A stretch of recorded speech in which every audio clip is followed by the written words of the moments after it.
Voitaisiin alussa lähteä sun lapsuuden maisemiin. Eli voisitko kuvailla, minkälaisessa paikassa asuit lapsena?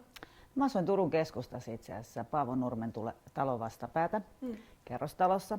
Meillä oli vähän paremmin asiat siellä kuin niissä puutaloissa. Meillä oli jopa lämmin vesi ja kylpyamme, mikä oli suuri ylellisyys siihen aikaan. Saatteko te lapset liikkua ulkona vapaasti? Ihan vapaasti. Siellä mentiin taloyhtiöiden aitojen ympäri ja yli ja ali ja kiertämällä.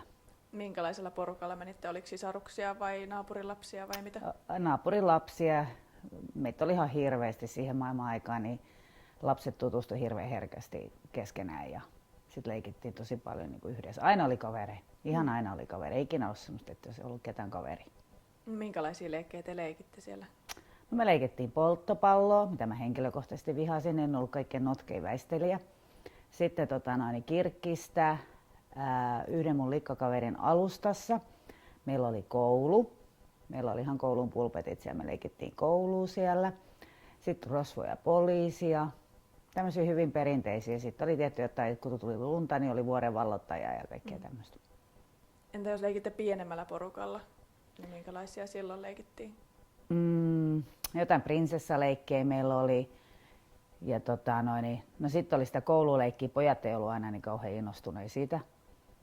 Mitäs muuta? No sitten oli jotain tämmöisiä kokkausleikkejä ja meikkaamista ja tämmöistä näin. Oliko sulla jotain lemppareita? No mä tykkäsin kaikkein niitä rosvoista poliisista. Se oli kaikkein jännittävintä. Muuttuko leikit sitten koulussa vai leikittikö välkillä vielä samoja leikkejä kuin pihalla? Silloin hypättiin paljon ruutua. Hyppynaruut, fistiin. Siinä ne melkein oli niin kuin koulun pihalla leikittävät leikit. Ja sitten polttopallo oli kanssa. Muistaakseni mitään laululeikkejä tai loruja tai sellaisia jostain vaiheesta lapsuutta? No tietty joku körö kirkkoon. Mutta silloin mä ollut tosi pieni, mä en edes muista enää miten se menee. En oikein muita muista. Tuleeko mieleen jotain jännittäviä lapsuuden muistoja? No itse asiassa joo, mä vietin aika paljon, mun äiti on Keski-Suomesta kotoisin, mä vietin siellä aika paljon aikaa. Ja mulla oli siellä vaatimattomasti 10 serkkuu, joista suurin osa oli sitten poikia, niin meillä oli vähän rajummat leikit. Ja siellä oli sitten tapana sillä, että kun oli niinku heinälato ja sitten kun siinä oli tuotu niinku kuivia heiniä pellolta, niin me hypättiin sieltä katon rajasta aina sinne heinäkasaan. Se oli ihan mielettömän hieno leikki. No sitten kävi sillä, että mun serkkuni Keijo, joka oli puoli vuotta minua nuorempi, eli ihan ipana, niin hän hyppäsi kerran ja sitten se jotenkin niin kompastui siinä lähdössä.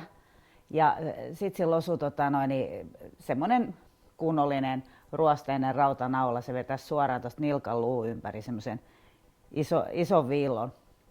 Ja sitten se tuli sieltä niin veri valuu vaan niin ihan kaaressa, kun se hyppäsi sinne hirveän huudon kanssa. Niin siinä oli vähän semmoista niin reipasta tunnelmaa, että kyllä se omella piti. Mutta hänelle jäi ikuinen muisto meidän leikeistä, mutta ei se hidastanut tahtia. Sitten kun se oli ommeltu, niin mentiin taas. Voitaisiko leikkiä hämähäkki? Mä leikin sun kanssa. Ja hyvä, kaikki... koska mä en muista sitä. Joo, ollaan muidenkin kanssa leikitty ja ei välttämättä varsinkaan vanhemmat muista, niin kuin varsinkaan omasta lapsuudesta. Hämähäkki kipes langalle, tuli sade rankka, hämähäkin vei.